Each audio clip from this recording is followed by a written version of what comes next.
Michael sat on the floor of the pen, gnawing on an apple core and staring at Charles, the environmental lawyer. If Charles said one more word about harmony with nature, Michael was going to lose it. The guy had been droning on about the beauty of ecosystems for weeks now, as if being stuck in this twisted hellhole of a playpen was some kind of ecological retreat. "This place is paradise," Charles said, the same phrase he'd used 1,000 times. "Suzu is giving us a second chance to understand the earth, to live with nature." Michael clenched his fists. He had heard enough. He couldn't take another day of Charles's pretentious ramblings. This wasn't a second chance. It was a prison. He glanced at Sherry, who was lying on her sleeping bag, pretending to sleep, probably trying to block out the sound of Charles's voice. With a sudden surge of frustration, Michael shot up.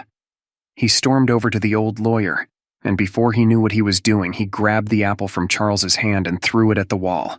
It splattered like a sickly metaphor for his crumbling patience. "Shut up, Charles. Just shut the hell up."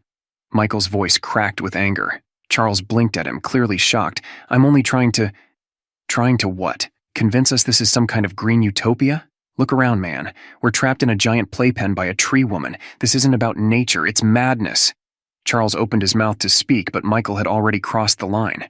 His frustration, weeks of pent-up rage, exploded.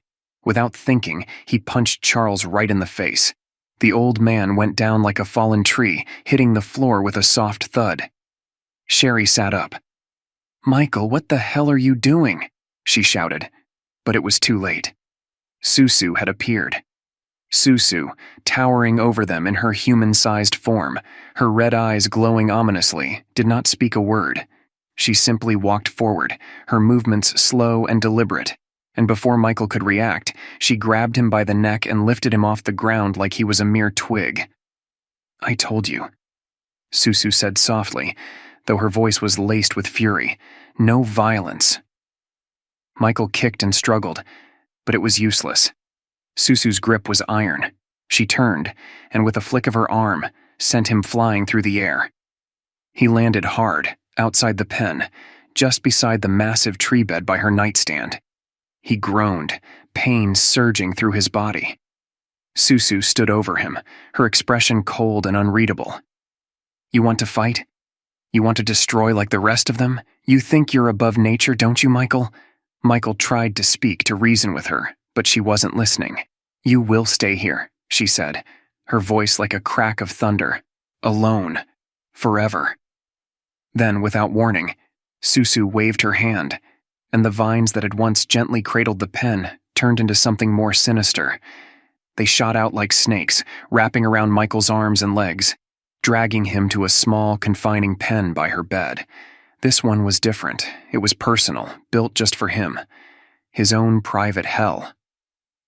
Suzu raised her hand again, and with a flick of her wrist, Michael's clothes began to disintegrate.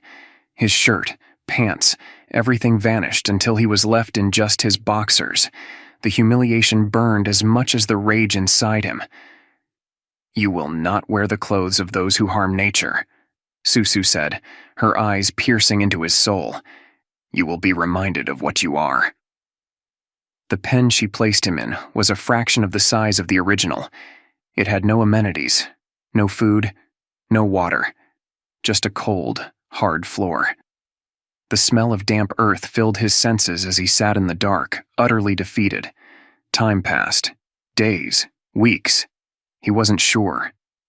The darkness, the isolation, gnawed at his sanity. Suzu would visit occasionally, but she never spoke. She would simply stand by the pen, staring at him with those terrifying red eyes. She had reduced him to a thing, a forgotten experiment, and it felt like he would stay that way forever. Michael knew, in the pit of his stomach, that this was worse than any beating. Worse than being tied to a chair or whipped with her vine-like arm. This was permanent. He had become an extension of her, a prisoner of nature itself, punished not just for his actions, but for the sins of humanity. He tried to sleep, but the nightmares kept him awake. He saw visions of trees choking cities, forests reclaiming civilization, roots strangling skyscrapers. the earth taking back what was rightfully hers. Sherry's voice echoed in his mind. Maybe she's not the monster here, she had once said. But Michael couldn't agree. Not now. Eventually, the isolation drove him mad. He started talking to himself, creating elaborate conversations in his head. He even started to miss Charles, the same man he had once despised, wishing for any human interaction. One night, Suzu appeared again. Michael, too weak to sit up, stared at her from the floor. "You fight against nature," she said softly. "But nature always wins." He opened his mouth to speak, but no words came out. He had lost his voice. His fight was gone. Suzu's eyes softened, but only for a moment.